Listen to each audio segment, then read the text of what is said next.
বিভিন্ন দরবার থেকে এখন ফতোয়া আসতেছে যে বাংলাদেশে একামতে দিন যারা কায়েম করতে চায় এই ৮০ বছরে তাদের অর্জন কি? তাদের অর্জন নাকি কিছুই নেই। আপনি কিছু দেখতে পান না। আপনি নিজে স্টেজে উঠে বলেন যে আমি কোনো রাজনীতি করি না, আপনার এই কথা বলা যায় কি করি? বিশ্বনবী মুহাম্মদুর রাসূলুল্লাহর নবুয়ত পাওয়ার পর থেকে ইন্তেকাল, এই 23 বছরের 1 সেকেন্ডও আপনি বাদ দিতে পারবেন না। আর কথা বলেন না কেন? নবীজি এই বিশাল জীবনে রাজনীতি না করলে উনি রাষ্ট্রপ্রধান হলেন কি করে? আর আপনি গান বাঁচানোর জন্য বলেন যে আমি কিন্তু কোনো দল করি না, রাজনীতি করি না। পিটিয়ে সোজা করা দরকার শয়তান। বলে জামাত ইসলামী বাংলাদেশের কোনো অবদানে ৮০ বছরে আমরা দেখি না। আপনি কি দেখবেন? এই ৮০ বছরে তারা যা করেছে আপনাকে এরকম 50টা ৮০ বছর দিলেও কিচ্ছু পারবেন না দরবার নিয়ে। আপনি তো আছেন আপনার শুধু ব্যবসা নিয়ে। 20,000 মুরিদ থাকলে প্রতি মাসে মাসে 1 টাকা করে দিলে 20,000 টাকা। এক কথা বলেন না কেন? আল্লামা সাইদি রহমতুল্লাহ আলাইহি যে মাঝে মাঝে ভণ্ড বীরদেরকে মুখোশ খুলে দিতেন, এমনি না। কারণ দেখেন যার 20,000 মুরিদ আছে সারা বাংলাদেশ মিলে, ওর আর কিছু করা লাগবে? ও মরণ পর্যন্ত শুধু বসে খেয়ে চলে যাবে। অথচ ওরে দরবারের খলিফা করে আল্লাহ পাঠায়নি, মসজিদে মাদ্রাসার জন্য না, ওরে আল্লাহ পাঠিয়েছিলেন জমিনে। আজ আমরা জমিনে থাকতে চাই না, এই জন্যই তো সালেমদের এত গাত্রদাহ শুরু হয়েছে। আমির হামজা এতদিন জমিনে ছিল না, ছিল বিভিন্ন জায়গায়।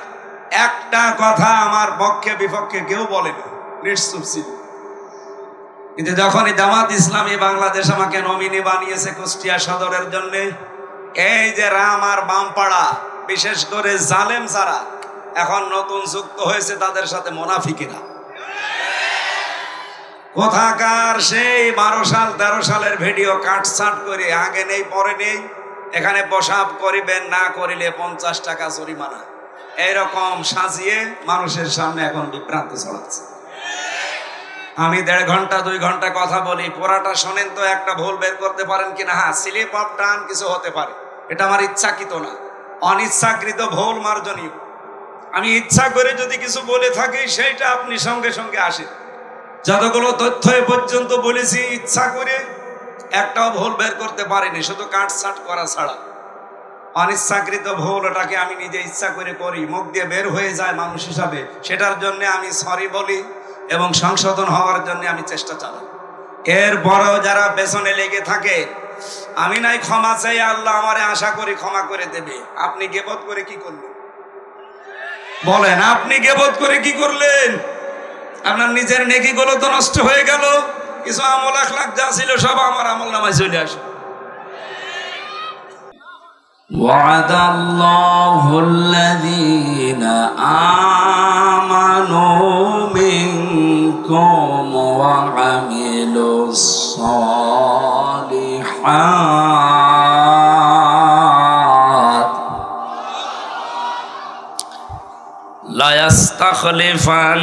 ليستخلفنهم في الأرض كما استخلف الذين من قبلهم وليمكنن لهم دينهم الذي ارتضى لهم وليبدلنهم من بعد خوفهم أمنا يعبدونني لا يشركون بي شيئا ومن كفر بعد ذلك فأولئك هم الفاسقون.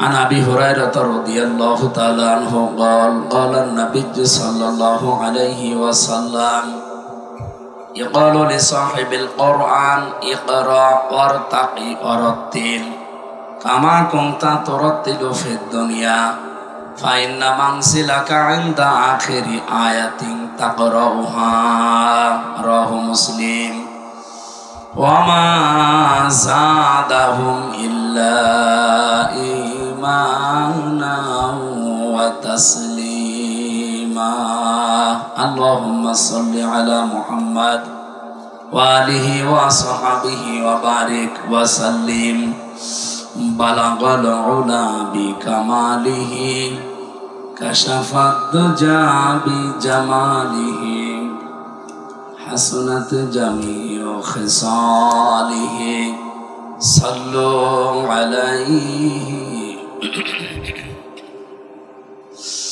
সুন্নাত নয় শুধু দাওয়াতের মেহমান, সুন্নাত নয় শুধু খাওয়া শেষে মধুপান, আরো কিছু সুন্নাত আছে তুমি জানো কি? জানলেও জীবনে কখনো তা মানো কি? আলহামদুলিল্লাহ। চাঁপাইনবাবগঞ্জ জেলার সদর থানার অন্তর্গত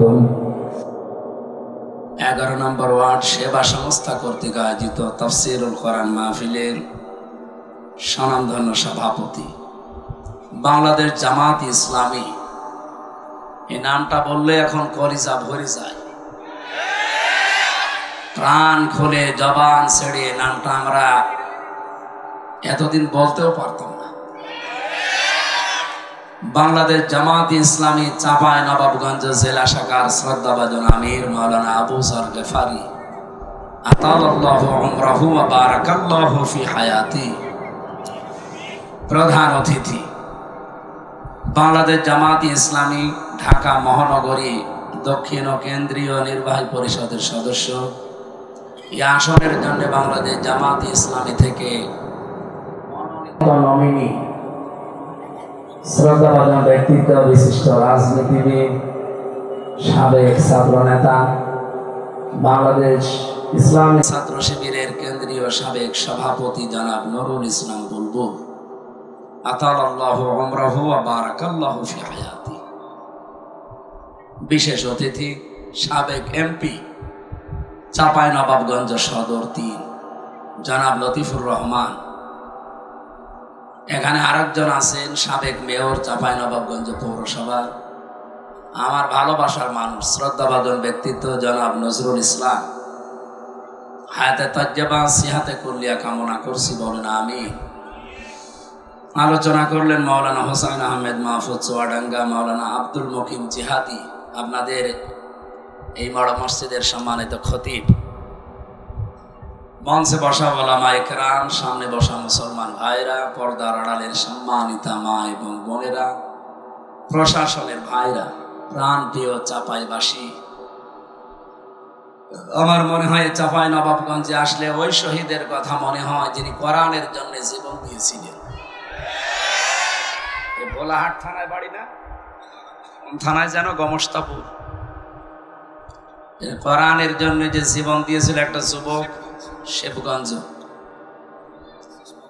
শেষ মোহাম্মদ, শহীদ শেষ মোহাম্মদ। আল্লাহ রাব্বুল আলামিন তাকে জান্নাতের সুউচ্চ মাকাম দান করেন। দল মত নির্বিশেষে আজকের এই অনুষ্ঠান আমরা সাজিয়েছি। এটা শুধু বাংলাদেশ জামাত ইসলামীর না, মানুষ পদবাচ্চে আমরা যারা বিবেচিত তাদেরকে আমরা ডাক দিয়েছি আজকে। আমাদের পরিচয় আমরা 3টা দেই। 1 নম্বরে আমরা মানুষ। 1 নম্বরে কি? আলাকাদ কাররামনা বানি আদম। আল্লাহ তাআলা বলেন পৃথিবীতে সবচাইতে বেশি সম্মান দিয়েছি বনি আদম সন্তানকে। সেই হিসাবে আমরা দাবি করতে পারি কি বলেন তো? মানুষ। আরো জোরে বলেন কি? 2 নম্বরে আরেকটা উপরের পরিচয় আছে, এটা সবাই দিতে পারে না, যারা দায়িত্ব পালন করে তারা দিতে পারে, তার নাম খলিফা। কি বললাম? ইন্নী জাইলুম ফিল আরদি খলিফা, অবশ্যই আমি জমিনে খলিফা পাঠাতে চাই। আল্লাহ তাআলা ফেরেশতাদেরকে বলেছিলেন ইন্নী জাইলুম ফিল মাদারিসি খলিফা। কি জবাব দিলেন না? উনি কি বলেছিলেন যে আমি মাদ্রাসায় খলিফা পাঠাবো? আজ যারা শুধু মাদ্রাসার খলিফা হয়ে বসে আছে, ইন্নী জাইলুন ফিল খানকা খলিফা, আমি খানকায় খলিফা পাঠাবো বলেছিলেন। আজ যারা খানকা কেন্দ্রিক, দরবার কেন্দ্রিক, সিলসিলা কেন্দ্রিক শুধু বসে আছেন খলিফা হয়ে, বলে আমি অমুক পীরের খলিফা। আপনি তো দাবি করবেন আমি আল্লাহর খলিফা, কিসের পীরের খলিফা? আপনি আপনাকে পাঠিয়েছেন আল্লাহ তার নিজের খলিফা করে মাদ্রাসায়, খানকায়, মসজিদে, দরবারে। কোথায়? ফিল আরদি, জমিনে। আল্লাহর খলিফা আমরা যারা দাবি করি আজ জমিনে আমরা তো নেই। আমরা কেউ খানকায়, কেউ মসজিদে, কেউ মাদ্রাসায়, কেউ দরবারে, এগুলো নিয়ে দখল করে বসে আছি। জালেমরা জমিন ফাঁকা পেয়েছে, 180 মাইল বেগে চালাচ্ছে। এবার আর চালাতে দেওয়া হবে না। কথা বলেন না কেন? এবার আর চালাতে দেওয়া হবে না।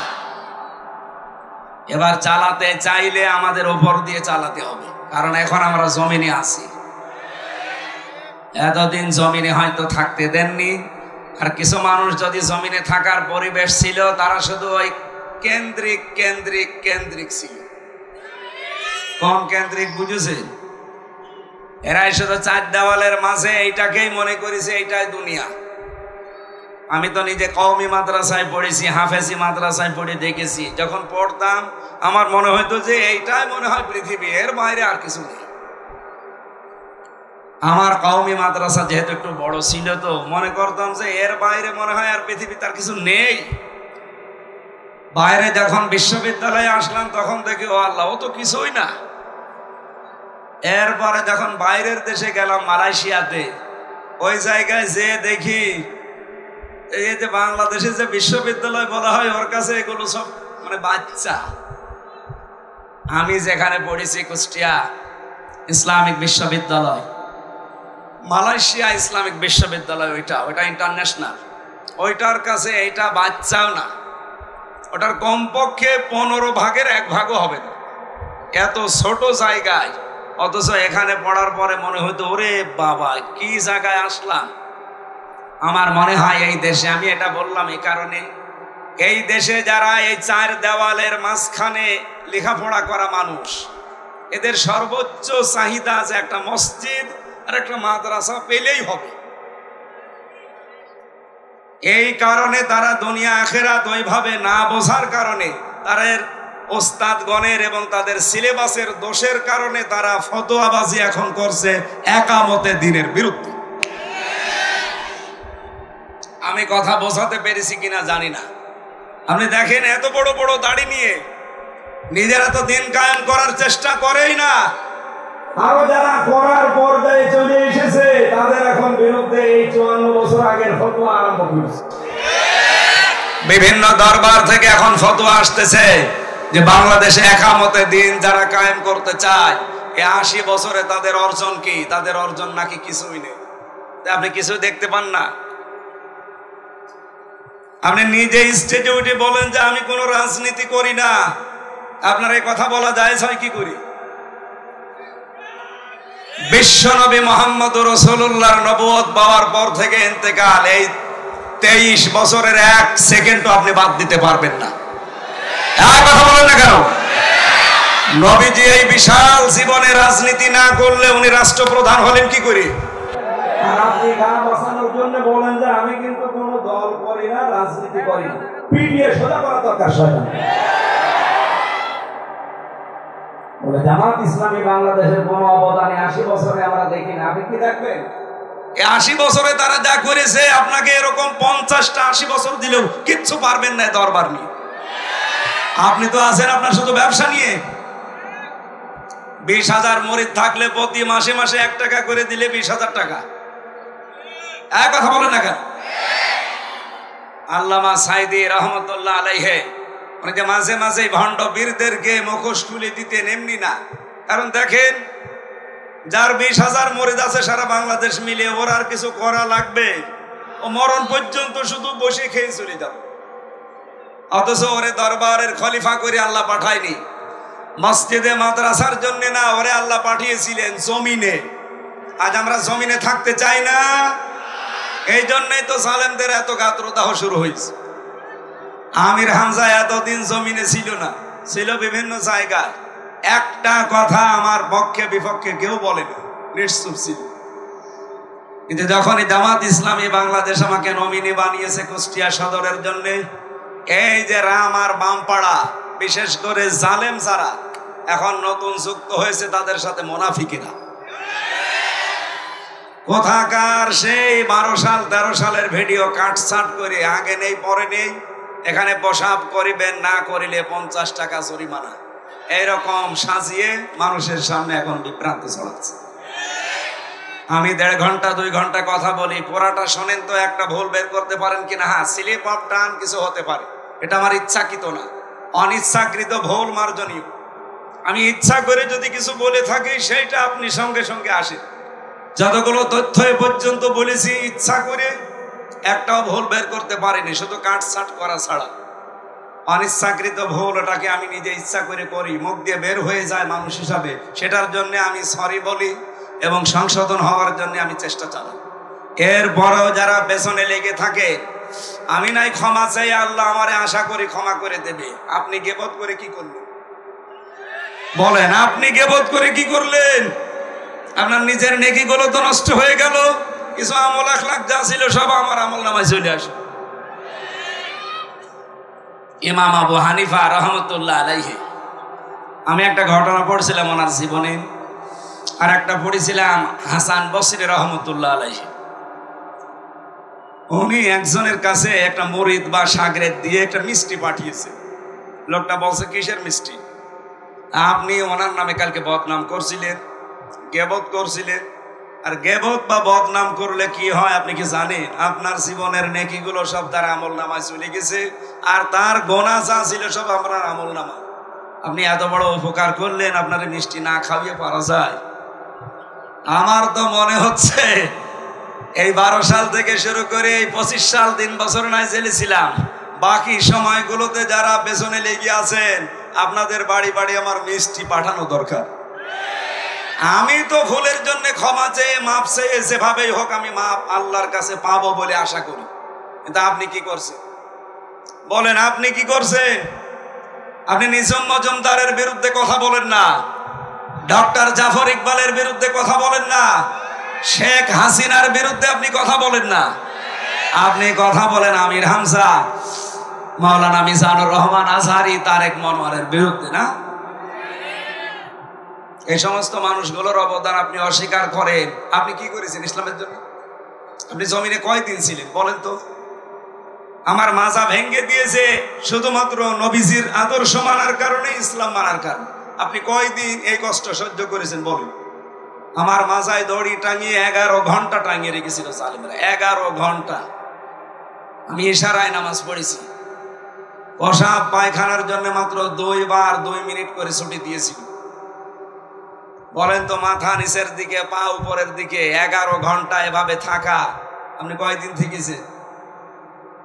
আমার মাথার চুল থেকে পায়ের তালু পর্যন্ত 1 ইঞ্চি জায়গা বাকি নেই যেখানে ওরা টর্চার করে। আর আপনি ফতোয়াবাজি করেন দরবারে বসে বসে না? আপনার পেট আর জহব্বা ছাড়া কি আছে কি? কিছু কিছু পীর এই দেশে আছে না, যারা জামাত ইসলামীর অবদানকে দেখতে পায় না। এদের দেখবেন শুধু পেট আর জহব্বা, এই দুইটা বাদ দেবেন, কিচ্ছু পাবেন। এত বড় বড় পেট হয়, মহিলারা দেখে লজ্জা পায়। কি গো, সন্তান হয় আমাদের আর পেট হয় এর? কি ভড়ি, আখেরি ভড়ি।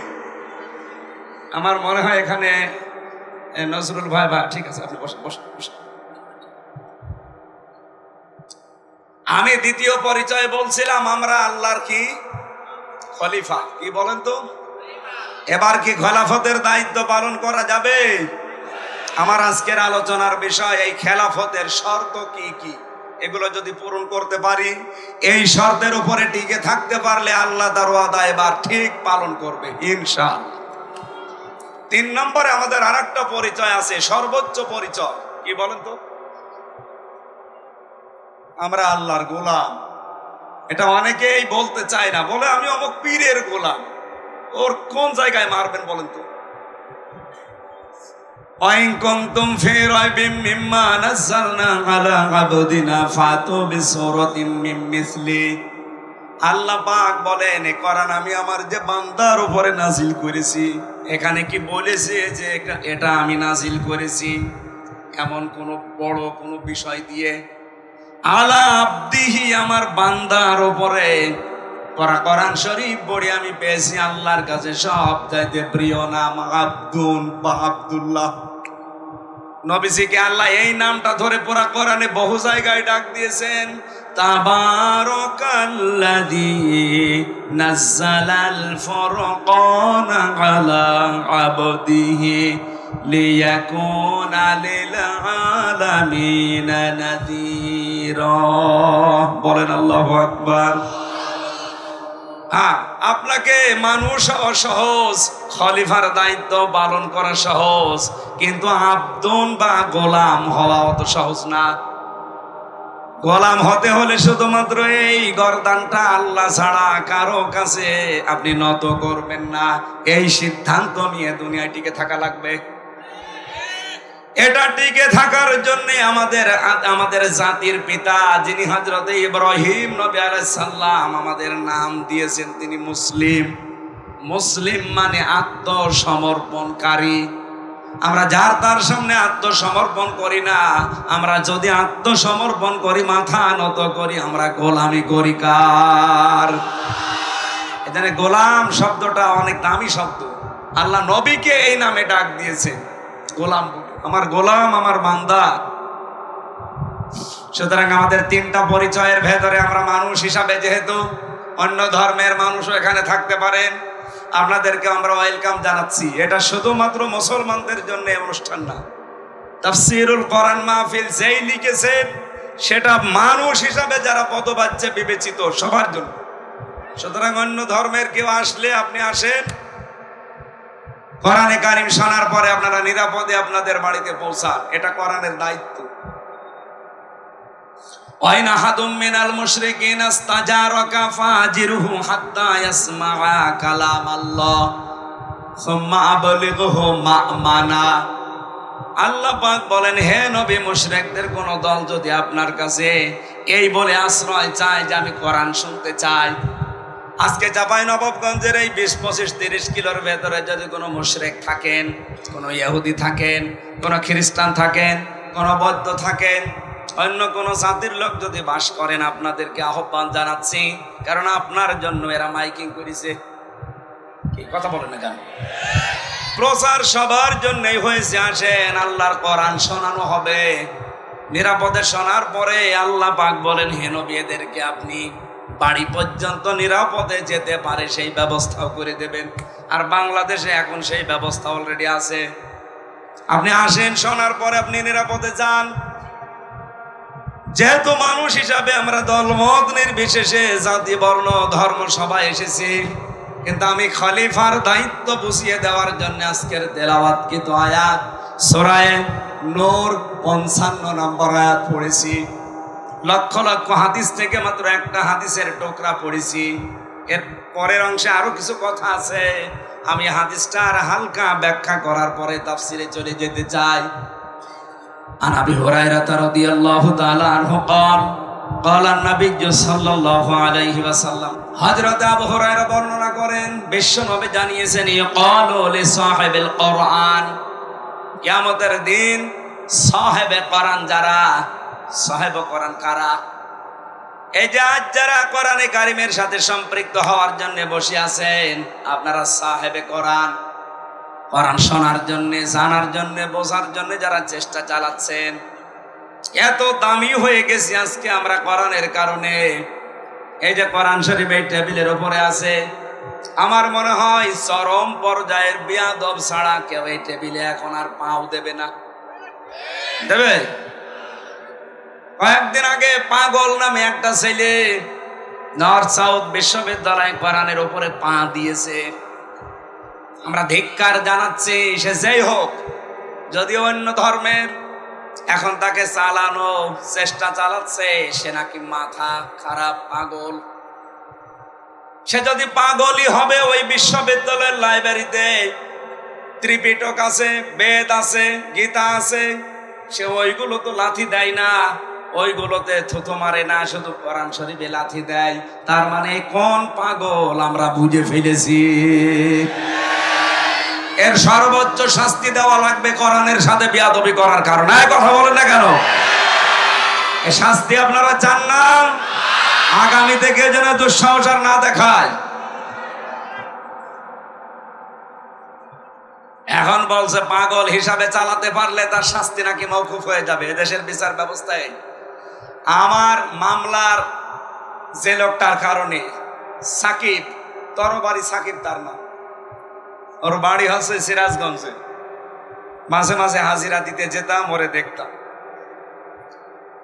ও এখনো পর্যন্ত জেলে আছে, ছাড়া পাইনি। ও সিরাজগঞ্জ থেকে বাসের উপরে একটা কাঁচির মাথায় এভাবে কাপড় পেঁচিয়ে নিয়ে গেছে, যে সংসদের সামনে করছিল। পুলিশ ধরে বলছে, ওই বেটা এখানে কি করিস? 20 সালের কথা। বলছে আমি এই সংসদ ভেঙে ফেলবো। সংসদ ভেঙে ফেলবা মানে? এই কাঁচি দিয়ে সংসদ ভাঙা যায়? না যায়। আমির হামজার ওয়াজ শুনে আমি উদ্বুদ্ধ হয়েছি।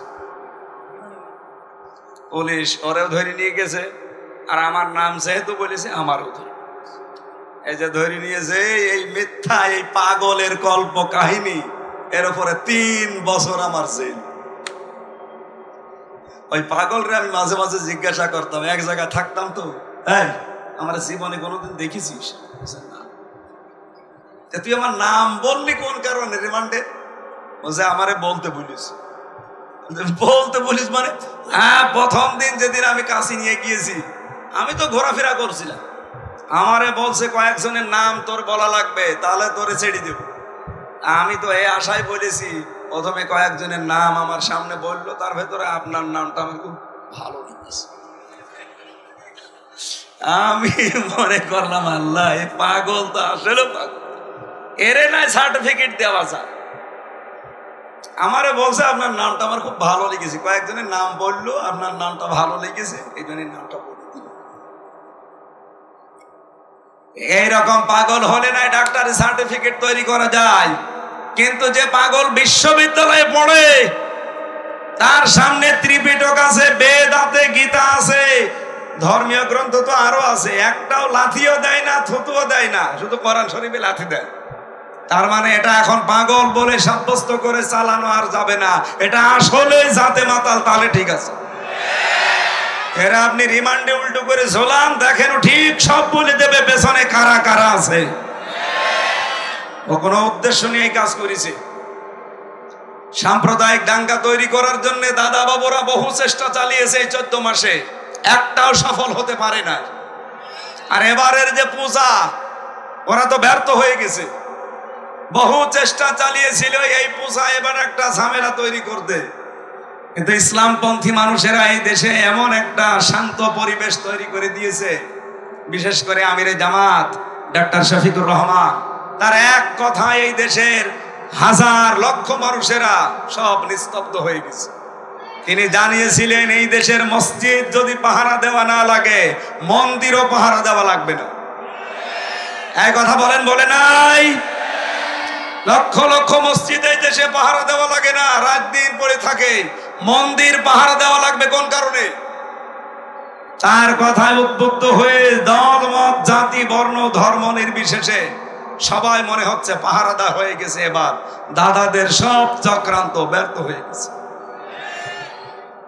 হিন্দুদের কাছে আমি জিজ্ঞাসা করেছি, আমার কুষ্টিয়াতে আমার আসনে বহু হিন্দু আছে, সেদিন 100 হিন্দু এসে বলছে এবারের ভোট সব দাড়ি পাল্লাই দেব। অথচ জীবনে ওরা আমার শুধু টেলিভিশনে দেখেছে, মোবাইলে সরাসরি দেখি নাই। ওই দিনই আমার দেখি, আমারে বলছে, হুজুর মাওলানা, যেভাবে এবার ধর্মীয় অনুষ্ঠান পালন করতে পেরেছি, উপরওয়ালার শুকরিয়া আদায় করছি। উপরওয়ালা মানে কে? আমরা যদিও আল্লাহ বলে, তো আল্লাহ বলে না, বলে উপরওয়ালা। আমার সামনে তো আর দেবতা, এই মূর্তি, এগুলোর নাম বলতে পারছে না, বলছে উপরওয়ালা। ধন্যবাদ দেওয়া দরকার। খুব সুন্দরভাবে এবার পালন করতে পেরেছি। এই 54 বছরও আমরা এভাবে পারি না। জোরে বলেন আলহামদুলিল্লাহ। এটা বিশ্বের বিবেক যারা, মোড়ল যারা, এটা শুনতে পান না? আমার কুষ্টিয়ার ঘটনা। সাম্প্রদায়িক সম্প্রীতি নেই বলে বাংলাদেশে। কোন মুনাফিক এই কথা বাইরের দেশে ছড়ায় যে বাংলাদেশে সাম্প্রদায়িক সম্প্রীতি নেই? পৃথিবীর ভেতরে এটা রোল মডেল। আমি তো ভারতের বহু প্রদেশ ঘুরেছি। মুসলমানেরা গরু জবাই করলে জহব্বা কেটে ফেলেছে, এমনও আছে মুসলমানদের। এই কথা বলেন না কেন? বাংলাদেশে আপনি তাকান, অন্য ধর্মের যারা আছে, আমরা যেহেতু নবীর হাদিস 100% বিশ্বাস করি, এই সংখ্যালঘু যা আমরা বলি না, তারা নিজেরাই বলে আমরা সংখ্যালঘু। আমরা বলি এই দেশে আপনারা কেউ সংখ্যালঘু নেই, আমরা যেমন আপনারাও তেমন। তারা যেহেতু বলে, এই হিসাবে বলছি, সংখ্যালঘু কোন মানুষ যদি কিয়ামতের দিন নবীজি নিজে এই সংখ্যালঘু মানুষদের পক্ষে দাঁড়িয়ে এই সংখ্যাগরিষ্ঠ যদি অত্যাচার করে তাদের উপরে, উনি ওই সংখ্যালঘুদের পক্ষে দাঁড়াবেন, আমাদের বিপক্ষে দাঁড়াবেন। আমাদের নবীর হাদিস। সেই হিসাবে এই দেশে এখন আমরা যেহেতু ইসলাম মেনে চলার একটা পরিবেশ তৈরি করতে যাচ্ছি, আমরাও গ্যারান্টি দিতে পারি। সেদিন আমি দাদা, ওনার নাম এই যে হিন্দু বৌদ্ধ খ্রিস্টান ঐক্য পরিষদের সেক্রেটারি, রাজবাড়িতে বাড়ি, সারা বাংলাদেশের মহাসচিব, কি জানো না, গোবিন্দ চন্দ্র পরামানিক, নাম শোনেননি? ওনার সাথে দেখা হয়েছিল। বলছে এই দেশে যদি এবার ইসলাম ক্ষমতায় আসে, উনি নাম ধরেই বললো আমার সামনে, বলছে জামাত ইসলামী যদি আসে, এই দেশে যত ধর্মের লোক আছে সবচাইতে বেশি নিরাপদে থাকতে পারবে। বিশ্বের মডলরা গোবিন্দ চন্দ্র পরামানিকের কথা একটু শোনেন। সে একজন হিন্দু মানুষ।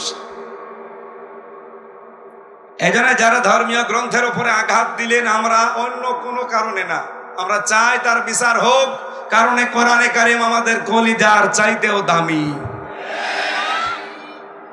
সেই কোরআন থেকে মাত্র একটা আয়াত পড়েছি, আর লক্ষ হাদিস থেকে যে হাদিসের প্রথম বরাত বলছি, এই কোরআনের সাথে সম্পৃক্ত থাকার কারণে এত মর্যাদা। আল্লাহর নবী বলেন, আহলুল কোরআনি হুম আহলুল্লাহি ওয়া খাসাতুহু।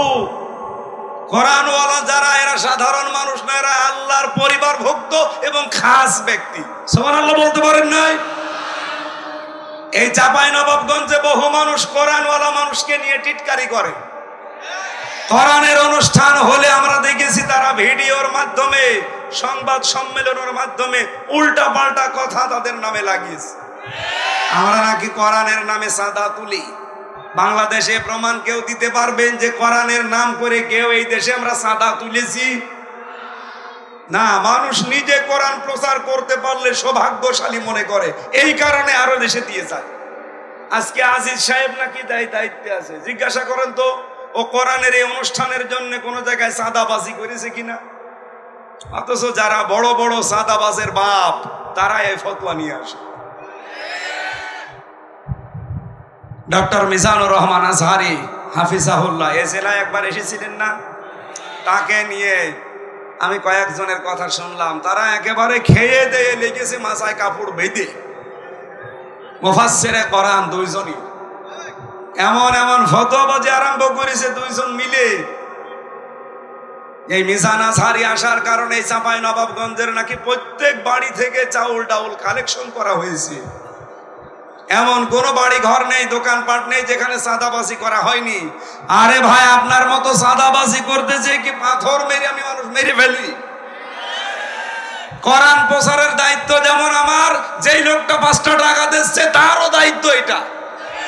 সে হয়তো সরাসরি ভাবে আসতে পারে না, টাকা দিয়ে সাহায্য করে, কথা বলেন না কেন? আর আপনি এটাকে আপনার মতো চাঁদাবাজি হিসাবে চালিয়ে দিচ্ছেন। কোথায় চাঁদা কোরআনের জন্য দান করা আর কোথায় চাঁদাবাজি করা? আকাশ আর পাতালের চাইতেও বেশি ফারাক না? নিজেদের অপরাধগুলো ঢাকতে তারা এই উল্টাপাল্টা কথা সামনে নিয়ে আসে। মানুষ এখন আর পাগল নেই, কারণ এটা তো আর আগস্টের 5 তারিখের আগে না, এখন অক্টোবরের 9 তারিখ চলছে। হ্যাঁ, কথা বলেন। এই 54 বছরে বহু কিছু খাওয়িয়েছেন, এখন আর খাওয়াতে পারবেন না, কারণ এখন শুধু মানুষ না, এখন আমরা আল্লাহর খলিফা। এই খেলাফতের শর্ত কি? খলিফা হতে হলে কি কি করা লাগবে, ওই কথাগুলো আজকে শুনে যাবেন তো নাকি? কোরআন দিয়ে বলবো আমি ইনশাআল্লাহ। কিয়ামতের দিনে সাহেবে কোরআন যারা, নবীজি বলেন, আল্লাহ নিজে বলবেন ইকরা, পড়ো, আর তাকি, উপরে ওঠো, অরতিল, কিভাবে পড়বা? তার তিলের সাথে পড়ো, কামা কুনতা তুরাতিলু ফিদ দুনিয়া, যেভাবে দুনিয়ায় পড়তে। ও চাপাই বাসে, এটা রেকর্ড হচ্ছে, সারা বাংলাদেশের মানুষকে আমি জানাতে চাই, কোরআনে কারীম যদি কিয়ামতের দিন পড়ে পড়ে উপরে উঠতে চান, তার মানে 6666টা আয়াত আমরা অনেকেই জানি, এটা প্রসিদ্ধ। 6236টা আয়াত, এটা বিশুদ্ধ। সেটাই ধরেন, সেটাই ঠিক আছে। কিয়ামতের দিন যদি এততলা বিল্ডিং এর উপরে থাকতে চান, আপনি দুনিয়াতে কোরআন পড়বেন ওইভাবে। কিভাবে? আল্লাহর নবী দিয়েছেন রত্তিল। কোরআনে আপনি 3টা শব্দ পাবেন কোরআন পড়ার ব্যাপারে, করা, রাতালা আর তালাওয়া। 3টা শব্দের ব্যাখ্যা করতে গিয়ে আমি পেয়েছি 4টা অর্থ। কোন মানুষ যদি কোরআন পড়তে চায়, সে যেন শুদ্ধ করে পড়ে তার দিলের সাথে। ওয়ারাতিলিল কোরআন তারতিলা। আমি আশা করবো আজকে থেকে সিদ্ধান্ত নিয়ে যাবেন, এই রমজান আসার আগে আপনি তার দিলের সাথে শুদ্ধ করে কোরআন পড়া শিখবেন। এই দাবি আমি করতে পারি কিনা বলেন তো? যারা যারা পারেন না তারা হাত তোলেন, লিল্লাহে তাকবীর। ও, বাকি তো সবাই পারে, আলহামদুলিল্লাহ। চাঁপাইনবাবগঞ্জ এটা মুসলমানদের, আমার মনে হয় এটা আতুর ঘর। বাংলাদেশে আমরা যে সমস্ত জেলাকে মুসলমানদের ঘর বাড়ি বলে মনে করি, তার ভেতরে সাতক্ষীরা, চাঁপাইনবাবগঞ্জ, চট্টগ্রাম। চাঁপাইনবাবগঞ্জ 2 নম্বরে আছেন আপনারা। অত্যাচার, জুলুম, নির্যাতন সহ্য করেছেন সাতক্ষীরার পরে, আপনারা ইতিহাস হয়ে থাকবে ইনশাআল্লাহ। তাহলে এই দাবি আপনারা আশা করছি রমজান আসার আগে পূরণ করবেন। 2 নম্বরে, কোরআনে কারীম শুধু পড়লে হবে না, তার তিলের সাথে পড়ার 4টা যে শর্ত বলছে, এটা আমি বানিয়ে বলছি না, ইবনে মাসউদ থেকে বর্ণিত। নবীজি জানিয়েছেন, কোরআনে কারীমকে কেউ যদি হক আদায় করে পড়তে চায়, আল্লাযীনা আতাইনাহুমুল কিতাবা ইয়াতলুনাহু হাক্কা তিলাওয়াতি। সূরা বাকারার 221 নম্বর আয়াতের প্রথম অংশে আছে, আমি এই কোরআন যাদেরকে দিয়েছি তারা এর হক আদায় করে তেলাওয়াত করে। উলাইকা ইউমিনুনা বিহি, এরা আমার কোরআনে বিশ্বাসী। ওয়া ইয়াকফুর বিহি ফাউলাইকা হুমুল খাসিরুন। এখানে হক আদায় করে যদি কেউ না পড়ে কোরআন, আল্লাহ বলেন তারা কোরআন বিশ্বাস করে না, এই মানুষগুলো ক্ষতিগ্রস্ত। বলেন নাউজুবিল্লাহ। এ পর্যন্ত আমার মনে হয় আপনি আয়াত শোনার পরে কিছু বোঝেননি, এবার বুঝবেন। এদিকে তাকান, আল্লাহ যে হাক্কা তিলাওয়াতি দিয়েছেন, হক আদায় করে তেলাওয়াত। আমি হক আদায় করে তেলাওয়াতের ব্যাখ্যা যতগুলো তাফসীর মিলিয়েছি, ফি জিলালিল কোরআনে আমার কাছে সবচাইতে বেশি পারফেক্ট মনে হয়েছে। সাইয়্যিদ কুতুব রহমাতুল্লাহ আলাইহি তিনি বলেন, কেউ যদি কোরআন হক আদায় করে পড়তে চায়, সে যেন তেলাওয়াত করে থেমে থেমে, শুদ্ধ করে, স্পষ্টভাবে, যেটা আমি আপনাদের আহ্বান জানালাম। 2 নম্বরে, শুধু পড়লে হবে না, এটাকে আপনাকে বোঝার চেষ্টা করা লাগবে। কি কথা বুঝতেছেন? আপনি দেখবেন সূরা হিজরের 87 নম্বর আয়াতটা একটু বাড়িতে, ওয়ালাকাদ আতাইনাকা সাবআম মিনাল মাসানি ওয়াল কুরআনাল আযীম। বলেন আল্লাহু আকবার। আল্লাহ বলেন, অবশ্যই আমি হে নবী আপনার কাছে 7টা আয়াত বিশিষ্ট একটা কোরআন দিয়েছি। এটা পূর্ণ পাঠ করা লাগে। এই যে বারবার আপনাকে কোরআন পাঠ করা লাগে কেন জানেন?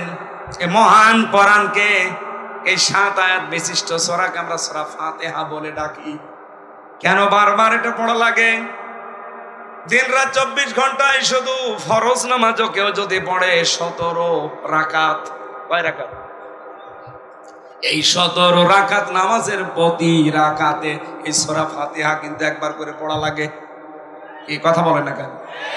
কেন বারবার এটা রিভাইজ দিচ্ছেন, বারবার এটা রিপিট করছেন কেন? একটা উদ্দেশ্য আল্লাহর আছে, আপনি যেন বোঝেন যে আপনি কি বলতে চান আল্লাহকে।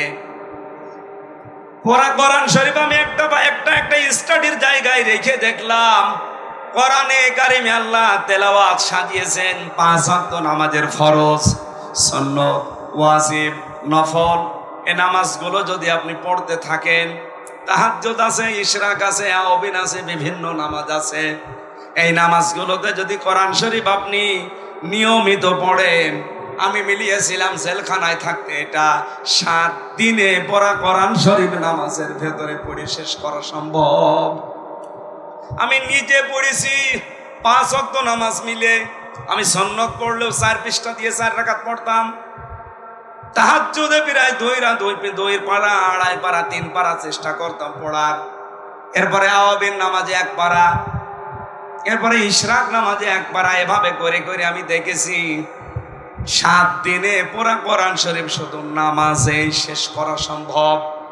ওই সময় আমি একটা চিন্তা নিয়ে এসেছিলাম, কেন আল্লাহ সিস্টেমগুলো করে দিলেন এত তেলাওয়াতের। আমার বুঝ এসেছে, এটা কোরআন কেন্দ্রিক যদি মানুষ জীবন গঠন করতে পারে, ওকে আপনি এই পৃথিবীতে পিটিয়েও শিরিক করাতে পারবেন না। এটা আমি বুঝে ফেলেছি ওই সময়। আপনি দেখবেন, এই জন্য নামাজের ভেতরে পড়বেন, একটু বোঝার চেষ্টা করবেন যে কি পড়ছেন। নামাজে যাওয়ার আগে 2-5 মিনিট অন্তত বাংলা অর্থটা, শাব্দিক অর্থগুলো একটু দেখে যাবেন। নামাজে তেলাওয়াত করলে আপনার মন বসে যাবে। 3 নম্বরে শুধু বুঝলে হবে না, যা বুঝলেন ওইটা আপনার প্র্যাকটিক্যাল লাইফে মানা লাগবে। কথা বলবেন এখন। আমার প্রশ্ন, এই বাংলাদেশে এই 54 বছরে কোরআনে কারিম আছে না নেই? আরো জোরে। কিন্তু ব্যক্তিগত জীবন থেকে আন্তর্জাতিক জীবন পর্যন্ত মেনে চলার পরিবেশ আছে। এমন এমন অফিস এই দেশে আছে সরকারি, যেখানে চেষ্টা করলেও হালালকে হালাল জানে মানা যায় না, হারামকে হারাম জেনে মানা যায় না। এরকম অফিস নেই দেশে? চলেন আপনাকে দেখাবো। 3টা বছর আমি নিজে প্র্যাকটিক্যাল দেখেছি। আদালতের ইট পর্যন্ত টাকা চাই। আমার মনে হচ্ছে ইটও এভাবে তাকিয়ে আছে 3 কোনা হয়ে, যে টাকা দেন। আপনি বাংলাদেশের একটা অফিসের নাম বলেন যেখানে আজ টাকা ছাড়া ফাইল চলে না? ফাইল চলেই না, টাকা দেবেন ফাইলের মনে হয় হাত পা বেড়ে যায়। ঘোষ যদি এখন অনেকাংশে বন্ধ হয়েছে, কিন্তু 100% বন্ধ এখনো হয়নি। এটা 100% বন্ধ কিয়ামতের আগে সম্ভব না, যতদিন আল্লাহর কোরআন এই দেশে কায়েম না হবে। সাইয়েদ কুতুব এইটাই বোঝাতে চেয়েছেন না? একটু বসে।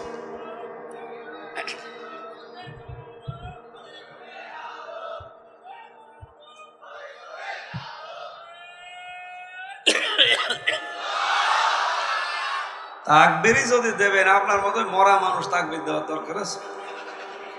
তাকবীর দেওয়ার দরকার ছিল একটা যুবক মানুষের, বুড়ো মানুষ। হ্যাঁ, একটা যুবক মানুষ, ওটা তো শিবিরে ছেলে পেলে নেই। ওই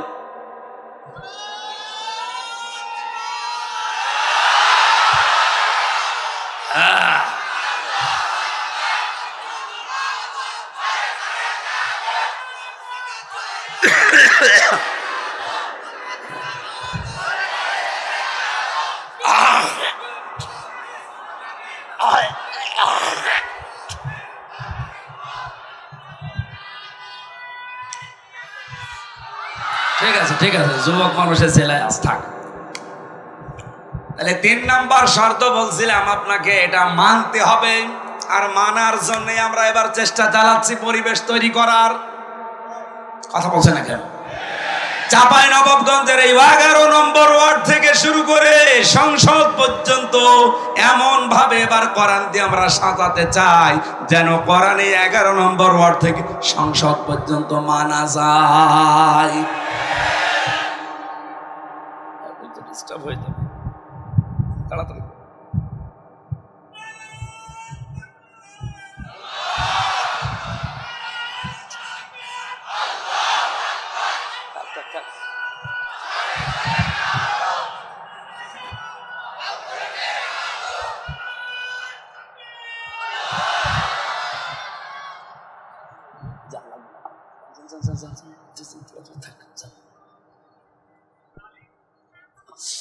চাঁপাইবাসে 4 নাম্বারটা বলছিলাম, এই পৃথিবীর ময়দানে কোরআন যেন মানুষ মানতে পারে সেই ব্যবস্থা করে দিতে হবে। এই 4টা বিষয় যারা মেনে চলে তারা কোরআন হক আদায় করে পড়ে, আল্লাহর ভাষায় এরাই মাত্র কোরআনে বিশ্বাসী। এবার আপনি নিজের সাথে আয়াতটা মিলান, বাংলাদেশে কোরআনে বিশ্বাসী মানুষ কেমন পাবেন? আজ কত মানুষ কোরআনের রেফারেন্স দেয় সংসদে দাঁড়িয়ে, অথচ এই 4টার একটাও মানে না। আমি নিজে তাকে প্রমাণ করব, আসেন। আপনি যদি আমার সামনে শুদ্ধ করে কোরআনে কারিমের একটা সূরা পড়তে পারেন, আপনাকে আমি মিষ্টি খাওয়াবো। অথচ রেফারেন্স দিচ্ছে কোরআনের, মনে হচ্ছে আল্লামা হয়ে গেছে। স্বামী আর স্ত্রী বানিয়েছে কোন মিস্ত্রি? 1 নাম্বার তো পেলাম না। 2 নাম্বারে কোরআনে কারীম বুঝবে, শুধু আয়াত পড়ে লাকুম দীনুকুম ওয়ালিয়া দিন, লা ইকরাহা ফিদ্দিন, অথচ আয়াতের বাংলা অর্থ যদি সঠিকভাবে বলতে পারে আমি মিষ্টি খাওয়াবো। বাংলাটাও পারে না। একটা আয়াতের কমপক্ষে আমি 33টা করে অর্থ পেয়েছি, আমার এই মোবাইলে আছে। কয়টা বলতে পারবেন আপনি? লা ইকরাহা ফিদ্দিন, দিনের ব্যাপারে বাড়াবাড়ি নেই। লাকুম দীনুকুম ওয়ালিয়া দিন, তোমার ধর্ম তোমার, আমার ধর্ম আমার। এটা কি বুঝেছেন আপনি? 33টা অর্থ করা লাগবে এক একটা আয়াতের। আপনি আন্দাজে একটা আয়াত পড়ে বাংলা অর্থ জানা নেই, আগা নেই, মাথা নেই বলে দিলেন। কোন আয়াত থেকে রেফারেন্স দিতে হলে কমপক্ষে উসুলে তাফসীরের মূল নীতি হচ্ছে তার আগের আয়াত পরের আয়াতের সাথে সম্পর্ক আগে বলা লাগে। যারা আলেম আছে জিজ্ঞাসা করেন তো, উসুলে তাফসীরের মূল নীতি 15টা, এর 9 নাম্বার নীতি হচ্ছে আগের আয়াত পরের আয়াতের সাথে রিলেটেড কি আছে এটা আপনাকে আগে জানা লাগবে। আপনি কোন কারণে লাকুম দীনুকুম ওয়ালিয়া দিন ফতোয়া দিতে যান? এদেশে বহু মানুষ এই ফতোয়া দিতে গিয়ে ধরা খেয়েছে। হাসিনা একবার বলেছিল লাকুম দীনুকুম ওয়ালিয়া দিন, রাহুল বুখারী। এটা বলে না, আয়াত পড়ছে কোরআনের, দলিল দিচ্ছে বুখারীর। 3 নাম্বারটাও নেই, আপনি মেনেও চলেন না। আপনার 3.5 হাত বডির ভেতরে ইসলাম নেই। এক কথা বলেন না কেন? আপনি তাকান, তার 3.5 হাত বডির ভেতরে ইসলাম আছে, তার পরিবারে ইসলাম আছে, তার স্ত্রী দেখলে শয়তান পর্যন্ত লজ্জা পায়। একটা বউ হইল, বউ দেশে মানুষের নেই। চাঁপাইনবাবগঞ্জের জন্য বদনাম একটা, কি বউ গো, আমি নিচে নামলাম না। আবার তারা ভুল ধরে জামাত ইসলামী বাংলাদেশের আদর্শ নিয়ে। আপনার তো আদর্শই নেই। জামাত ইসলামী বাংলাদেশের যে আদর্শ আছে এই জন্যই তারা টিকে আছে। আপনার তো আদর্শই নেই। আপনি কি নিয়ে মানে যে তর্ক বিতর্ক করেন, কি নিয়ে করেন? আপনার আদর্শ আছে বলেন তো, আপনি কি আদর্শের উপরে আছেন? আপনার আদর্শ চাঁদাবাজি করে, একটা আদর্শ হইল। আপনার আদর্শ পাথর দিয়ে মানুষ হত্যা করে, একটা আদর্শ হইল। যারা এইভাবে চাপাবাজি করে গলাবাজি করে চালিয়ে চলে যাচ্ছেন, আমি বাংলায় বলছি, আপনার কাছে কোনো আদর্শ নেই। কারণ আপনি যার আদর্শ মানেন সেই লোকটাও সঠিক না। এই পৃথিবীতে আমরা যার আদর্শ মানি তিনি সঠিক। মুহাম্মাদুর রাসূলুল্লাহ, তিনি সঠিক ছিলেন, তাকে আল্লাহ নিজে পরিচালিত করত। তাছাড়া বাংলাদেশে আর যাদের আদর্শ আপনারা কেউ মেনে চলে আবার বুক ফুলিয়ে বলেন আমি অমকের সৈনিক, আপনারও নেতাই তো ঠিক নেই। তার যে 70 বছরের জীবন, এই গ্যারান্টি কেউ দিতে পারবে যে জীবনে কোনোদিন জেনা করিনি, কোনোদিন জীবনে একটা মিথ্যা কথা বলিনি?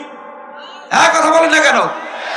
তা আমরা যারা আদর্শ প্রচার করি, কায়েম করতে চাই, গ্যারান্টি আমরা দিতে পারি ওয়া ইন্নাকা লাআলা খুলুকিন আযীম। এমন মহান চরিত্র আল্লাহ তাকে দিয়েছে, কিয়ামত পর্যন্ত কোল কিনারা করে পাবেন না যে কি আদর্শ তার ভেতরে আল্লাহ দিয়েছে। আজিম শব্দ আল্লাহ কাউকে দেয়নি, মুহাম্মদ রাসূলুল্লাহকে দিয়েছে।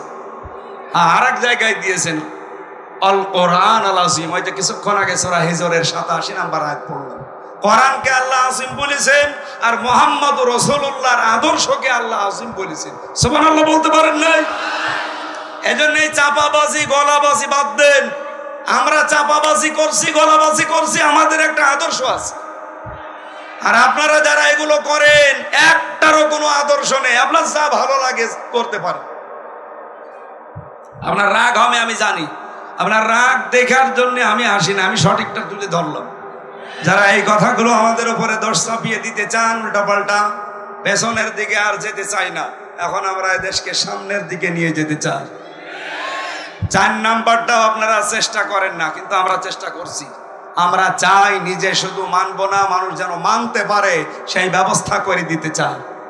কামা কুনতা তুরাত্তিলু ফিদ দুনিয়া, এইভাবে করে আমরা যেহেতু পড়ছি, কিয়ামতের দিন আমরা এই হক আদায় করে পড়তে পারবো।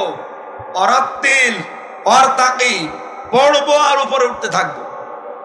ফাইন্না মানসিলাকা ইনদা আখিরি আয়াতিন তাকরাউহা, নবীজি বলেন পড়তে পড়তে যেখানে পড়া শেষ হয়ে যাবে ওই জায়গায় আল্লাহ তোমার স্থান দেবে। জোরে বলেন সুবহানাল্লাহ। এই হাদিসটা আমি সহ যারা এসেছি প্রত্যেকের জীবনে আল্লাহ যেন মানার তৌফিক দেন। সূরা নূর 55 নম্বর আয়াত। এখানে 64টা আয়াত আছে, মাত্র একটা আয়াত পড়েছি। আমার আলোচনার বিষয়, আমরা যে আল্লাহর খলিফা, এই খেলাফতের দায়িত্ব পালন করতে হলে কি কি শর্ত মানা লাগবে সেইগুলো। আল্লাহ রাব্বুল আলামিন বলেন, এদিকে তাকান ভাই, না হচ্ছে না ক্লাস, এভাবে হবে না। আপনি এখানে আসলেন কেন? হ্যাঁ, যান যান, চলে যান। এই তাড়াতাড়ি যান, তাড়াতাড়ি যান। আপনার যে শরীর, ওরে বাবা, এত মনে হচ্ছে জবাই করলে 2 গ্রাম খানা হয়ে যাবে। না, ওইরকম স্বাস্থ্য দরকার। আমার তো শেষ করে দিয়েছে। হাসিনার উপরে এমনি রাগ হয় আমার, এই কারণে আমার কণ্ঠও শেষ করে দিয়েছে। তেঁতুল খাবিয়ে খাবিয়ে, যৌবন তেঁতুল খাবিয়ে শেষ করে দিয়েছে। এমনকি আমার এই কণ্ঠটাও নষ্ট করে দিয়েছে তেঁতুল খাবিয়ে। প্রত্যেক খাবারে খালি আমার তেঁতুল দিত, খেলে খান, না খেলে না খেয়ে মরেছে। কারণ ওই ফাঁসির কন্ডেম ছেলে কেউ দেখারও কেউ নেই, বলারও কেউ। ওই শয়তানদের যা বলতো ওরা তাই করতো। আর কপালটাও আমার খারাপ। কারারক্ষের দায়িত্বে যেই কয়টা পেয়েছিলাম, 100টার ভেতরে আমার মনে হয় 90টাই মালায়ন তো বলা ঠিক না, দেবদুলা, সুব্রত বালা, আশিক কুমার, চয়ন ঘোষ, নাম মুখস্থ করে ফেলেছি। বলেন তো, যাদের নাম বলছে সব তো আল্লাহর ওলি নাকি? মাইকে জ্বর বাড়িয়ে দেন, গলা ভেঙে যাচ্ছে, রিভাব দিয়ে দেন।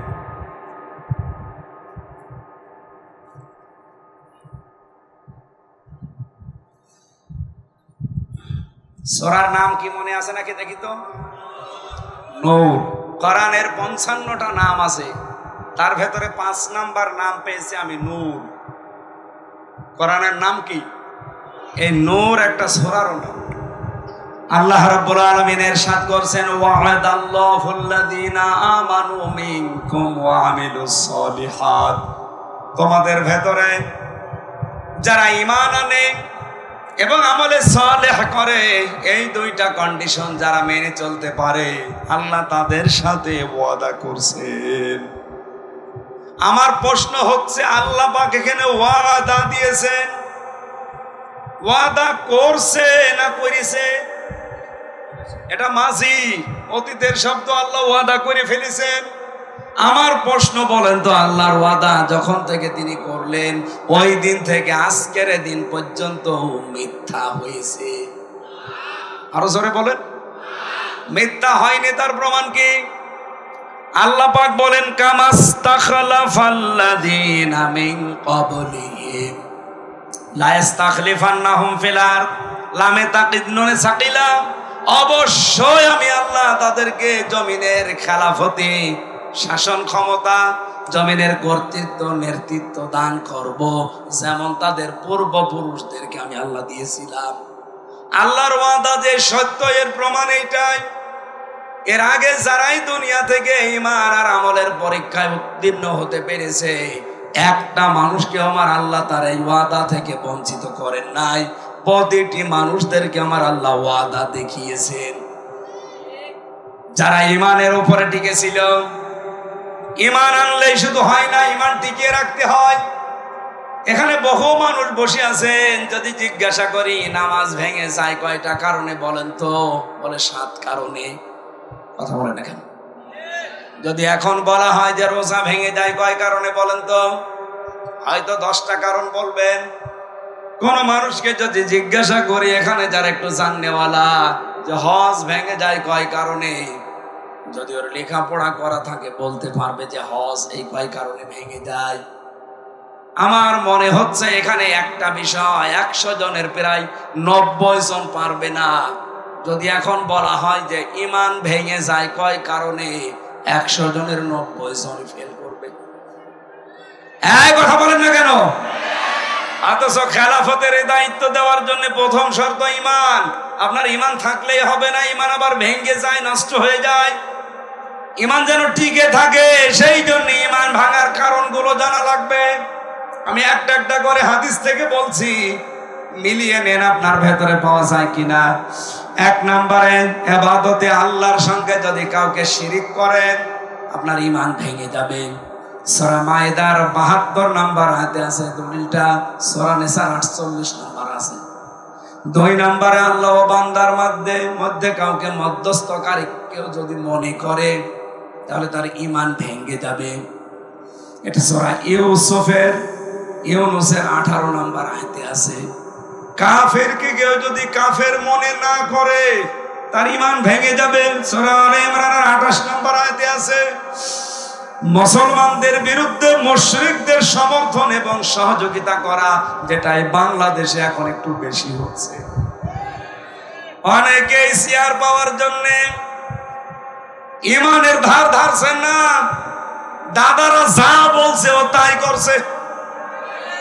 আমি নাম না নিয়ে বললাম, আপনি দেখেন, এটা সহযোগিতা করলে আপনার ঈমান ভেঙে যাবে। সূরা মায়েদার 51 নম্বর আয়াতে আছে, সূরা তাওবার 23 নম্বর আয়াতে আছে। জাদু শিক্ষা করা এবং শেখানো, আপনার ঈমান ভেঙে যাবে।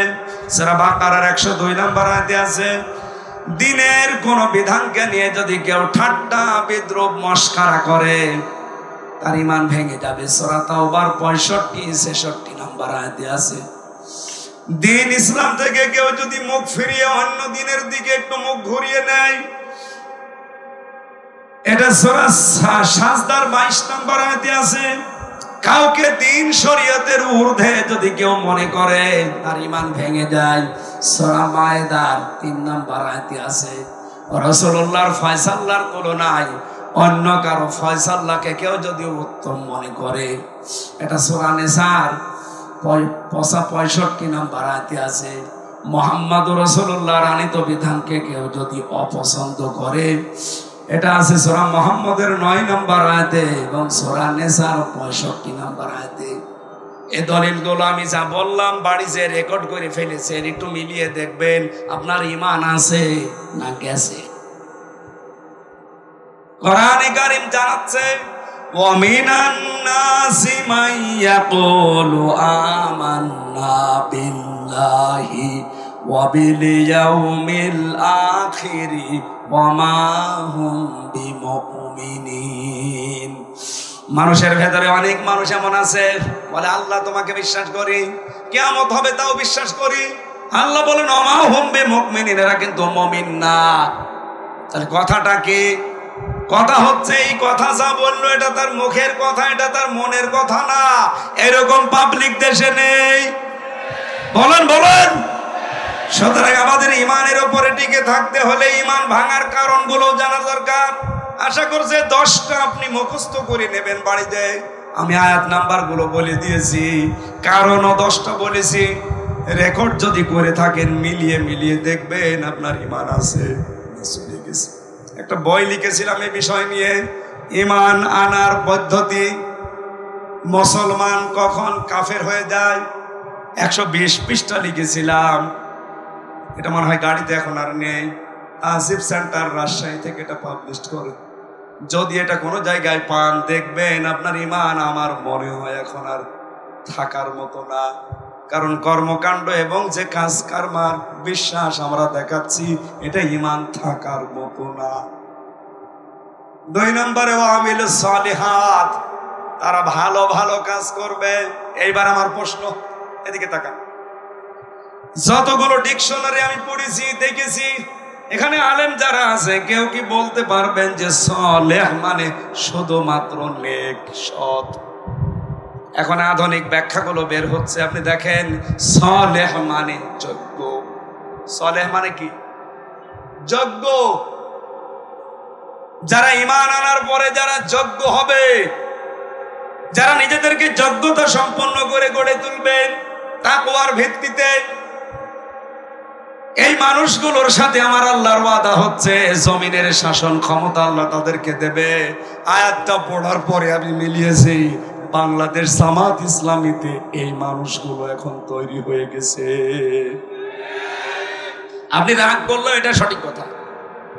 আপনি দেখেন ইউনিয়ন থেকে 11 নম্বর ওয়ার্ড কাউন্সিল থেকে শুরু করে সংসদ পর্যন্ত, এমনকি আন্তর্জাতিক লেভেল পর্যন্ত চালাতে যত যোগ্যতা সম্পন্ন সৎ এবং সততা সম্পন্ন মানুষ দরকার সব সেক্টরে জামাত ইসলামীর আছে। এখানে আমেরিকার মতো খ্রিস্টান রাষ্ট্র তারা আজ বলতে বাধ্য হচ্ছে যে বাংলাদেশ জামাত ইসলামীকে এই দেশে আমরা 5 কারণে ক্ষমতায় দেখতে চাই। 5টা কারণে। তার 1 নম্বর কারণ, তারা যত মানুষ দায়িত্বে আছে সবগুলো তারা সৎ, ভদ্র এবং যোগ্য। 3টা কথা তারা লিখেছে, সৎ, ভদ্র এবং যোগ্য। তাদের সাথে কথা বলা যায়। এদেশে তো 73টা দল আছে, কই কোন দলের নাম তো বললো না। আরো 4টা আছে, আমি বাদ দিলাম। প্রথমটায় দেখেন তো একটা খ্রিস্টান এই সার্টিফিকেট দিচ্ছে যে জামাত ইসলামী বাংলাদেশ রাষ্ট্র ক্ষমতায় যাওয়া দরকার 5 কারণে। তার 1 নম্বর, এরা যত মানুষ আছে এই দেশে নেতা সব যোগ্য, সৎ এবং ভদ্র। সুবহানাল্লাহ বলতে পারেন না? 1500 বছর আগে নবীজিকে আবু জেহেল যেমন বলেছিল আল আমিন আস সাদিক, আমার মনে হচ্ছে এই খ্রিস্টানরা এখন এই দেশের একামতে দিনের কর্মীদেরকে সেই সার্টিফিকেট দিচ্ছে। এই জন্য এবার আমরা এই আয়াতটা পড়ার পরে বিশ্বাস করতে পারছি, কারণ জমিনে আল্লাহ খেলাফতি কিছু কিছু কারণে দেয়। তার 1 নম্বর কারণ, যখন আল্লাহ দেখে জমিনে এই মানুষগুলো সবচাইতে বেশি অত্যাচারিত হচ্ছে, এই অত্যাচারের বদলা হিসাবে তাদেরকে শাসন ক্ষমতায় বসিয়ে দেয়। এটা আছে সূরা কাসাসের 5 এবং 6 নম্বর আয়াত। অনুরিদু আন্না মুন্না আলাল্লাযিনা ইসতাদআফু ফিল আরদ। আমি আল্লাহ একটা ইচ্ছা করলাম, ফেরাউন যাদেরকে জমিনে দুর্বল করে রাখতে চেয়েছিল জুলুম অত্যাচার নির্যাতন করে, অনাজালাহুম আইম্মাতান, আমি চাইলাম তাদেরকে জমিনের নেতৃত্ব কর্তৃত্ব দিয়ে নেতা বানিয়ে দিতে। আল্লাহ নেতা বানিয়ে দিচ্ছে না, এবং এই জমিনের শাসন ক্ষমতা বিশেষ করে ওয়ারিস তাদেরকে বানিয়ে দিন। এতটুকু আল্লাহ শেষ করে দেননি, অনুমাক্কিনা লাহুম ফিল আরদ, তাদেরকে আমি জমিনের কর্তৃত্ব দান করব, শাসন ক্ষমতায় বসিয়ে দেব। কেন বসাবো? অনুরিয়া ফিরাউনা ওয়া হামানা ওয়া জুনুদাহুমা, আমি ফেরাউন, হামান আর তার লোকজনকে দেখাতে চাই মিনহুম মা কানু ইয়াহজারুন, তাদেরকে সবচেয়ে বেশি ভয় যারা পেত ওই মানুষগুলোকে আমি আল্লাহ রাষ্ট্র ক্ষমতায় বসাতে চাই। বাংলাদেশ জামাত ইসলামীকে এই দেশের জালেম রাম আর বামরা এই 54 বছর সবচাইতে বেশি ভয় পেয়েছে। অন্য কোন দলকে এত ভয় পেয়েছে কারোর উপর অত্যাচার এভাবে হয়নি। এদের উপর অত্যাচার করেছে একটাই মাত্র কারণ, কারণ তারা বুঝে ফেলেছে যে এরা সম্ভাবনা একেবারে কাছাকাছি। এই জন্য আমাদের উচিত হচ্ছে এই আয়াতটার কিছু আবেগ আছে। রব্বুল আলামিন বলেন এর প্রথম আবেগ কি? আমি আল্লাহ কি করবো জানো? ওয়ালা ইউবাদদিলান্নাহুম ওয়ালা ইউমাক্কিনান্নাহুম দীনাহুমুল্লাযী ইরতাদা লাহুম, তোমাদের জন্য আমি যেই দিনকে পছন্দ করি ওই দিন আমি তোমাদের ওই জমিনে কায়েম করে দেব। কথা থেকে খেয়াল করেন, ওয়ালায়ু মাক্কিনান্না লাহুম লামে তাকিদ নুনে সাকিলা দীনাহুমুল্লাযী ইরতাদালাহুম, তোমাদের জন্য যেই দিন আমি পছন্দ করেছি ওই দিন আমি ওই জায়গায় কায়েম করব। তার নাম কি? হ্যাঁ, কথা বলেন। আয়াত আমি 100% বিশ্বাস করি। এই হিসাবে বাংলাদেশে এবার ইসলাম কায়েম হবেই, হয় আপনাকে নিয়ে নয় আপনাকে বাদ দিয়ে। আপনি যদি আসতে চান চলে আসেন, আপনাকে নিয়েই কায়েম হবে। আর যদি কপাল পোড়া থাকেন আপনি থাকেন, আপনাকে বাদ দিয়ে ইসলাম কায়েম হবে ইনশাআল্লাহ। আল্লাহ পাক বলেন দ্বিতীয় নম্বরে কি করব, ওয়ালা ইউবাদদিলান্নাহুম মিন বাদি খাউফিহিম আমনা, আমি পাল্টিয়ে দেব, পরিবর্তন করে দেব তাদের ভয়ের সংস্কৃতিকে নিরাপত্তা দিয়ে। কি ভয় ছিল বলেন তো আগস্টের 5 তারিখের আগে? আমির হামজা আসবে এই কথা শুনলে 14টা ব্যারিকেড পড়ে যেত। কথা বলেন না কেন? আমি এই চাঁপাইনবাবগঞ্জের পৌরসভার ভেতরে ঢুকে এরপরে আবার কুষ্টিয়া চলে গেছি, আসতে দেয়নি। আগস্টের 5 তারিখের মাস খানিক আগে আমি আসতে চেয়েছিলাম, আমি আর শাহেক জামাল উদ্দিন ভাই ওনারে আসতে দিয়েছে, আমারে বলছে ও আসলে 144 ধারা জারি। এতগুলো মানুষের সামনে কোরআনের কথা বলবো এরকম একটা পরিবেশ ছিল, সব আল্লাহ পাল্টিয়ে ভয়ের সংস্কৃতি দূর করে আজ নিরাপত্তা দিয়ে দিয়েছে। যে পুলিশ এতদিন ধরার জন্য পেছনে পেছনে দৌড় দিত, এখন তারা পেছনে পেছনে পাহারা দেওয়ার জন্য দৌড় দেয়। এসপি ডিসি ওসি তো বাদই দিলাম, এসপি ডিসি সহ মিটিং করার সময় যে এসপি ডিসির আগস্টের 5 তারিখের আগে আমির হামজা জেলে আছে কথা শুনলে মোনাজাত করতেছে ভালো, অথচ এখন তারা মিটিং করলে আমারে নিয়ে উদ্বোধন করায়। কিছুদিন আগে কুষ্টিয়ার মডেল থানা উদ্বোধন হয়েছে, ডিআইজি এসেছিল খুলনা রেঞ্জের, আমাকে দাওয়াত দিয়ে কথা বলার সুযোগ দিয়ে মেহমান করে নিয়ে গেছে। আল্লাহ মনে হচ্ছে আয়াতটা বাস্তবে আমাদেরকে দেখিয়ে দিয়েছে, ভয়ের সংস্কৃতি সব দূর করে নিরাপত্তার বেষ্টনী দিয়েছে। এই কথা বলেন না কেন? এখন আমাদের কাজ কি হবে? ইয়াবুদুনানি, ইবাদত করা লাগবে এখন আল্লাহর। লা ইউশরিকুনা বিহি শাইআ, আল্লাহর ইবাদতের সাথে কাউকে শরীক করা যাবে। ওমান কাফারা বাদা যালিকা, এরপরেও যদি কেউ মুখ ফিরিয়ে চলে যান ফাউলাইকা হুমুল ফাসিকুন, তারাই গুনাহগার, তারাই ফাসিক, তারাই সীমালঙ্ঘনকারী। আল্লাহ আমাদেরকে এই আয়াতের যে কন্ডিশন গুলো শুনলাম, ইবাদত করা লাগবে আল্লাহর, শিরিক করা যাবে না, এই শর্তগুলো মেনে ঈমান আর আমলের উপরে প্রতিষ্ঠিত থেকে খেলাফতের দায়িত্ব এবার যেন আমাদের দান করেন, বলেন আমিন।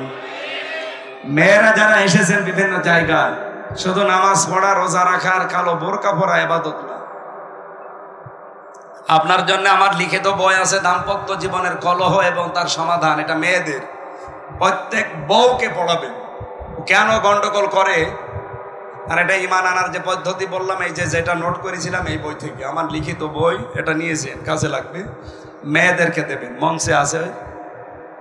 আমি যতটুকু বুঝেছি পরিবারে আর শান্তির পেছনে, শান্তি না থাকার পেছনে দায়ী বউ আর শাশুড়ি, এই দুইজনের ছোট মনের কারণে।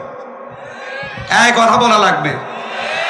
আমার মতো হাজার হাজার স্বামী এখানে বসে আছে, মেয়েরা যারা এসেছেন এবার একটু ঘুম থেকে ওঠেন। আপনারা তো ঘুমাচ্ছেন, ওঠেন। শুধু নামাজ পড়বেন, রোজা রাখবেন, কালো বোরকা পরবেন, জান্নাতে চলে যাবেন না। যেই মেয়েটা পুত্রবধূ হয়ে আসে ওইটাকে নিজের মেয়ের মতো মনে করা লাগবে। এটা আজ 100টার 98টা শাশুড়ি মনে করে না। এই কথা বলে না কেন? নিজের মেয়ে 4টা 5টা করে সেদ্ধ ডিম খায়, দুধ খায়, কলা খায়, বাকিগুলোর নাম নাই বললাম, মরণের খাওয়া খায়, কিচ্ছু বলে না। আর বেটার বউ যদি একটা সেদ্ধ ডিম খায় চোখ মোটামুটি করে তাকায়। এরকম শাশুড়ি দেশে নেই। মেয়েদেরকে বলা দরকার যে কার শাশুড়ি এরকম ছোট মনের, হাত তোলেন তো। আপনি কি মেয়ে লোক? মেয়ে লোককে বলছি। শাশুড়ি যারা আছেন, আমি তো নিজের থেকে বলছি, আমার শাশুড়ি আমি খেতে পারলে যা খুশি হয় যা আনন্দ পায়। আমি দেখেছি আমার বউ বেশি খেতে পারলে আমার মা ওই পরিমাণে খুশি হয়। এরকম মাও দেশে নেই। আপনি মা একজন উদার হবেন আমার জন্য, আমার বউর জন্য, তারপরে তো সংসারে শান্তি আসবে। আপনার এই ছোট মনের কারণে আমি অশান্তিতে আছি, আমার এই বউটাও অশান্তিতে আছে। এই কথা বলছেন। আমার মনে হয় বউ আর শাশুড়ি যারা আছে, এরপরেও যদি এরা সোজা না হয়, এ কোরআন শরীফ বুখারী শরীফ দিয়ে হবে না, এদের বাকার এই শরীফ লাগবে। আল্লাহ মেয়েদেরকে হযরতে খাদিজার মতো বানিয়ে দেন, বলেন আমিন। আল্লাহুম্মা আমিন।